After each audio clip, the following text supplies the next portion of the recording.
স্থানীয় সময় বুধবার উত্তর কোরিয়ার চংজিন বন্দরে একটি নতুন যুদ্ধজাহাজ উদ্বোধনের সময়ই তলার অংশ ভেঙে পড়ে। প্রাথমিকভাবে জানানো হয় জাহাজের ভারসাম্য হারানোয় নিচের অংশ চেপে যাওয়ায় ঘটনাটি ঘটে। তবে পরবর্তীতে পানির নিচে ও জাহাজের ভেতর তদন্তে জানা যায় নিচে কোনো গর্ত তৈরি হয়নি, বরং ডান পাশের গায়ে ছিল আঁচড় ও পেছনের দিকে রেস্কিউ চ্যানেল দিয়ে সামান্য পরিমাণ সমুদ্রের পানি ঢুকে পড়ে।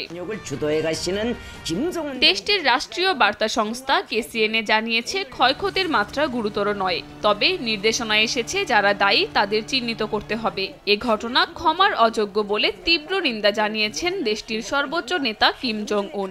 এখন পর্যন্ত হতাহতের কোনো তথ্য প্রকাশ করা হয়নি। তদন্তের ভিত্তিতে আইন প্রয়োগকারী সংস্থা এরই মধ্যে ব্যবস্থা নিতে শুরু করেছে। কর্তৃপক্ষ চংজিন শিপইয়ার্ডের ব্যবস্থাপককে স্থানীয় সময় বৃহস্পতিবার তলব করে জিজ্ঞাসাবাদ শুরু করেছে। বিশ্লেষকরা জানান তাকে আটকের সম্ভাবনাও উড়িয়ে দেওয়া হয়নি। কাকলি আখতার, সময় সংবাদ।